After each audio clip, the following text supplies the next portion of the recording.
Halo, selamat sore Sobat Milenial and Gen Z. Bertemu kembali di hari Senin bersama saya Gilang Bandutanaya di program POV Times, di mana kita akan membahas isu yang sedang ramai diperbincangkan dan bagaimanakah sudut pandang maupun POV dari IDN Times bersama pemimpin redaksi IDN Times Mbak Uni Lubis. Selamat siang Mbak Uni. Siang Gilang, siang teman-teman Sobat Milenial and Gen Z, semoga sehat ya. Sayangnya yang kurang sehat ini. Mbak Uni, yang menarik untuk dibahas pada episode kali ini yang pertama adalah pertemuan Presiden Prabowo dengan para pebisnis besar di Indonesia di Istana Kepresidenan pada hari Jumat kemarin.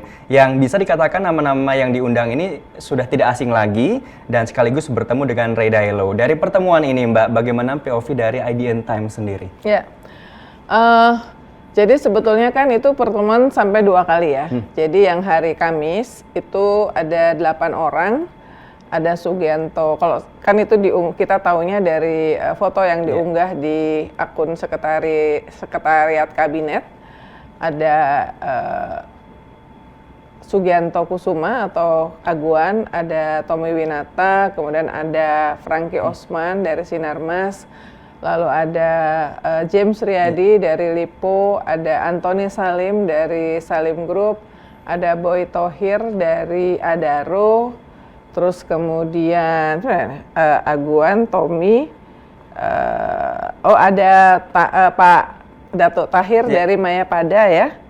Datuk Tahir, Anthony, Aguan, Tommy Winata, Franky Osman, Boy Thohir, James Riyadi, satu lagi Franky Usman udah mana? Franky Usman ya, oke. Jadi ada 8 orang ya. Dan pertemuan itu mulai jam 2.30, kalau saya cek ke, ada Pak Prayogo Pangestu dari Barito Pasifik ya. Jadi itu termasuk orang-orang terkaya lah kalau di Indonesia ya. Nah, pertemuan itu kemudian menjadi alasan dilakukannya pertemuan yang kedua sehari sudahnya ya, tanggal 7 hari Jumat, dan kali ini lebih besar grupnya karena selain yang hari sebelumnya diundang ditambah ada Pak Hairul Tanjung dari Trans Group, kemudian ada Ketua Umum Kadin Anindya Bakri, lalu ada Hilmi Panigoro dari Medco ya. Lalu kalau kita lihat di fotonya itu ada Pak Hasim Joyo Hadikusumo, adiknya Presiden. Lalu ada Ketua DEN Pak Luhut, kemudian Menteri Keuangan, Menteri Energi dan Sumber Daya, Menteri BUMN, dan juga pengurus Danantara. Ada Pak Rosan, ada Pak Doni, dan juga ada Pandu Syahrir ya. Ada Haji Isam juga. Ada Haji Isam juga di hari yang kedua. Nah, jadi ya yang menarik sebetulnya di hari kedua ini ada Ray Dalio ya. Ray Dalio. Ray Dalio ini kita kebetulan saya yang nulis artikelnya pertama kali mendengar nama dia berkaitan dengan Indonesia. Maksudnya sebelumnya kita udah tahu dia, tapi berkaitan dengan Indonesia karena Ray Dalio ini adalah salah satu dari pemateri di Hambalang Retreat yang untuk para menteri ya. Waktu itu kan sesudah diumumkan dan dilantik, lalu menteri-menteri khusus itu ada sesi di Hambalang, dan Ray Dalio ini membawakan sesi waktu itu online ya, virtual. Why Nations Succeed and Fail ya, dia bawakan itu. Dia adalah investor, dikenal sebagai investor dari Amerika, hedge fund manager yang sangat terkemuka, dan menjabat sebagai co-chairman dan juga co-founder investasi dari Bridgewater Associates ya. Ini adalah hedge fund atau perusahaan lindung nilai terbesar di dunia yang dia juga ikut mendirikan. Nah, kalau menurut sejumlah majalah ekonomi, kekayaan bersihnya mencapai 20 miliar dolar ya per 21 Januari 2022, dan pada saat itu dia berada di peringkat ke-88 orang terkaya di dunia. Jadi tema ini sesuai dengan tema salah satu buku yang menjadi favoritnya Presiden Prabowo. Dia itu lagi suka baca buku Why Nation Fail ya. yang ditulis oleh Daron Acemoglu dan James A. Robinson. Jadi rupanya Pak Presiden dengan Ray Dalio ini udah berteman, ya udah berteman lama dan kemudian saling respect, saling menyukai, bahkan kemudian kita mendengar terakhir Ray Dalio ini akan masuk dalam struktur Dewan Pengawas atau International Supervisory Board dari Danantara Sovereign Wealth Fund ya. Ketika namanya diumumkan, kalau saya monitor di media sosial itu responsnya positif, karena memang siapapun yang punya minat untuk tahu tentang siapa tokoh-tokoh dunia, investasi dan segala macam, itu pasti tahu tentang Ray Dalio. Beda dengan ketika nama Tony Blair diumumkan ya. Karena ya sejauh ini dia mondar-mandir berurusan dengan Indonesia, bahkan pernah menjadi diangkat sebagai penasehat di ibu kota, proyek ibu kota negara, tapi nggak sukses lah dalam mendatangkan investasi, dan investasi adalah salah satu problem besar yang ditinggalkan oleh pemerintahan-pemerintahan sebelumnya, termasuk pemerintahan Presiden Jokowi, karena ya nggak sukses di bidang ini ya. Karena kalau sukses pastilah pertumbuhan ekonomi kita udah lebih dari 5,2, 5,3 ya. Karena pertumbuhan ekonomi kita ini 57% sampai 60%-nya itu driven by consumption, karena kita penduduknya banyak. Nah, kembali ke pertemuan yang di istana itu, saya mendengar bahwa sebetulnya pengusaha-pengusaha ini kan juga diundang pada saat peluncuran Danantara 24 Februari, tetapi mungkin karena undangannya mendadak ya, ada yang baru terima undangannya itu pada hari H-nya, pagi hari, sehingga banyak yang tidak sempat untuk hadir karena mungkin sedang ada di tempat yang lain. Kehadiran mereka, saya dengar penting buat menunjukkan bahwa ada dukungan dari orang-orang terkaya di Indonesia, investor yang notabene mereka juga investor-investor yang terbesar di Indonesia, baik di dalam maupun di luar negeri, karena orang-orang ini tuh nggak cuma bisnis di Indonesia, tapi juga bisnisnya itu di luar negeri ya.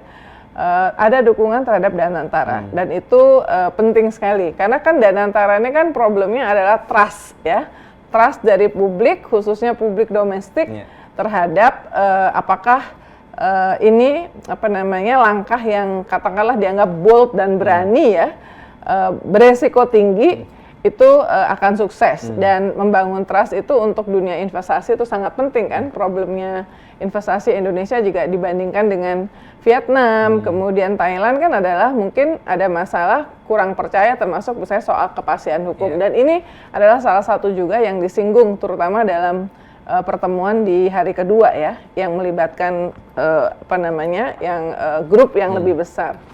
Nah, mungkin yang hari pertama yang 8 Taipan itu 8 pengusaha besar itu kira-kira 1 jam lebih ya. Tapi yang hari kedua yang grupnya lebih besar itu sekitar 1 jam 45 menit.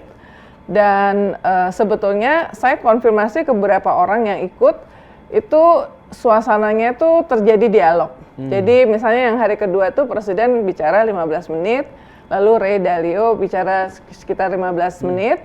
Sisanya itu adalah dialog, jadi pengusaha-pengusaha juga bisa menyampaikan concern, bisa bertanya, dan segala macam tentang hal-hal yang seperti yang sudah disampaikan sebelumnya kan, itu membahas soal Danantara, soal program makan bergizi gratis, soal infrastruktur, soal efisiensi anggaran, soal segala macam program transisi energi, segala program-program unggulan dari pemerintahan Presiden Prabowo, yang dimana di situ digunakan istilah Presiden itu mengharapkan Indonesia Incorporated. Jadi semuanya itu bersama-sama untuk mencarikan solusi bagi situasi yang terjadi, termasuk problem yang dialami oleh pabrik tekstil, layoffs ya, gimana bisa ada ada create lapangan pekerjaan. Jadi semuanya dibicarakan di situ, dan ya itu tadi. Jadi 15 menit Presiden bicara, 15 menit Ray Dalio, dan Ray Dalio itu mengatakan bahwa dia menceritakan pengalaman dia tahun 80-an itu dia membantu waktu itu Deng Xiaoping di Cina ya, dan tahun 90-an itu pemerintahan Singapura di bawah Perdana Menteri Lee Kuan Yew, masing-masing pada saat itu dengan tantangannya. dan dia mengatakan bahwa ini menurut beberapa yang saya tanya ya, dia mengatakan bahwa sebenarnya Indonesia sekarang situasinya lebih baik. Karena apa? Karena dia menangkap ada trust, ada kepercayaan khususnya kepada presiden, ya. Jadi itu penting. Jadi kalau misalnya dalam investasi percaya kepada CEO-nya dalam hal ini ada presiden, itu udah modal yang lumayan. Nah karena itu dia menganggap ini momentum yang keputusan bold dan antara dan karena itu ya harus berhasil ya, harus berhasil dan tentu saja dia menawarkan support dan bantuannya apa yang bisa dia lakukan untuk kesuksesan dan antara ini. Nah, dia spesifik tentunya diundang untuk ini ya, karena kan dia manajer investasi terkemuka dan menjadi co-founder dari perusahaan investasi lindung nilai hedge fund terbesar di dunia. Nah, kalau kita di POV Times melihatnya ini adalah langkah kesekian bagaimana upaya presiden untuk mengumpulkan semua pihak yang dianggap bisa membantu menyukseskan program-program unggulannya ya. Kalau di DPR saya rasa dia udah menguasai 470 seat ya. Di pertemuan yang hari pertama itu dia waktu itu kan yang mendampingi dari pihak pemerintah istana adalah Mensesnek Prasetyo Hadi dan Sekretaris Kabinet Teddy Indra Wijaya. Nah dia juga bilang kalau misalnya ada masalah apa segala macam dengan dengan investasi mereka kesulitan karena kan problemnya di Indonesia itu apa yang sudah terjadi di pusat di daerah belum tentu. Nah itu bisa kontak, disebutlah nama Dasko, kemudian Prasetyo Hadi ya, Mensesnek, kemudian di situ juga ada Teddy.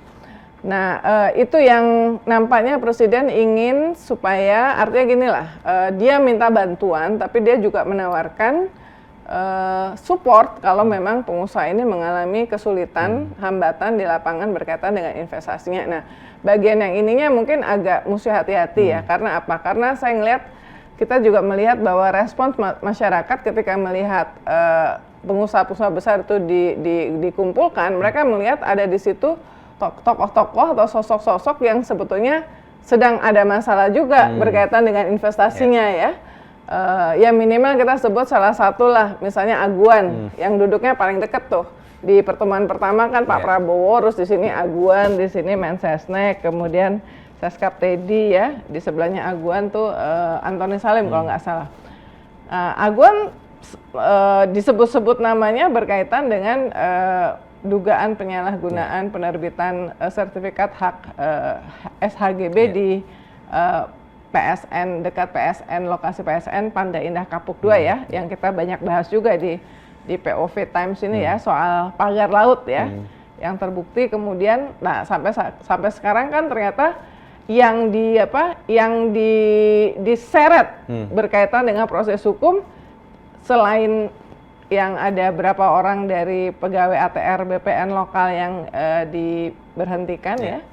Tapi kan cuma sampai level kepala desa sampai level kepala desa.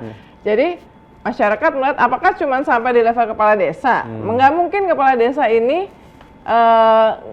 melakukan keputusan dulu tanpa ada intervensi atau permintaan-permintaan dari orang-orang yang punya berkuasa. Dalam konteks ini yang punya kekuasaan itu kan bisa orang yang punya kekuasaan secara regulasi juga bisa punya kekuasaan dari segi uang. Nah ini yang respons yang terjadi sejauh ini karena pada hari-hari yang hampir bersamaan pada tanggal 10 Februari itu Presiden menandatangani PSN ya, Proyek Strategis Nasional, dan di situ ada 77 ya yang masuk dalam RPJMN itu udah nggak masuk tuh ya, kita cek supaya nggak salah ya. Jadi PSN PIK 2 Tropical Coastline, PSN Rempang Eco City ini berkaitan dengan Pak Tommy Winata ya, dan PSN Bendungan Bener Wadas tidak lagi menjadi bagian dari PSN yang 77 yang diumumkan dan masuk dalam RPJMN yang ditandatangani oleh Presiden. Nah, ini kalau memang benar ini terjadi, artinya ya tentu kita media dan masyarakat harus terus mengawal apakah benar seperti itu. Tapi ada kekhawatiran dari masyarakat yang muncul bahwa pertemuan dengan taipan-taipan, dengan konglomerat-konglomerat, pengusaha-pengusaha, dengan presiden, dan di situ pengusaha diajak untuk Indonesia Incorporated, itu khawatirnya itu ada trade-off-nya, bahwa pengusaha diminta untuk membantu ya, tetapi kemudian gimana? Mereka kan juga pasti butuh dibantu juga. Nah, kalau butuh dibantunya itu kemudian program dan proyek yang bisa menyengsarakan rakyat kecil, dan di situ kekhawatiran. Dan pola seperti ini sebenarnya pernah terjadi di era Orde Baru ya. Dulu tuh ada namanya kelompok Jimbaran ya. Pada saat itu memang presiden, karena kita sedang membutuhkan, negara membutuhkan bantuan dari pengusaha-pengusaha untuk mengalokasikan. Pada saat itu awalnya 1, tapi kemudian bisa 2 ya. Nah, sebetulnya bagaimana membangun sebuah upaya Indonesia Incorporated bersama-sama mengajak mereka yang kalau Pak Yusuf Kalla pernah mengatakan ini 1% kelompok yang menguasai 50% kekayaan Indonesia. Itu pernah dilakukan oleh Presiden Soeharto dengan yang dinamakan Deklarasi Jimbaran ya. Jadi waktu itu Deklarasi Jimbaran itu diumumkan Agustus 1995 di Jimbaran, Bali, sebanyak 96 pengusaha. Memang waktu itu mayoritas para Taipan keturunan Tionghoa mendapatkan penataran mengenai butir-butir Pancasila selama 2 hari. Lalu menandatangani persetujuan menyisihkan 2% dari keuntungan bersih setelah pajak untuk membantu usaha kecil dan menengah. Nah, jumlah duit yang bakal disalurkan untuk mendukung pemerintahan Presiden Soeharto pada saat itu sekitar 100 triliun rupiah. Tujuannya menyukseskan target pertumbuhan ekonomi 7,2% dan investasi sebesar 818 triliun. Nah, ini agak mirip ya. Jadi mungkin tidak ada penyisihan 2% seperti yang dilakukan oleh Deklarasi Jimbaran, tetapi bahwa Presiden menunjukkan apa saja program-program unggulannya, meminta Indonesia Incorporated, bahkan ada tambahan Ketua Umum Kadin Anindya Bakri menambahkan bahwa kalau Indonesia Incorporated berarti tidak hanya yang besar-besar, tapi UMKM dan juga koperasi harus diikutsertakan.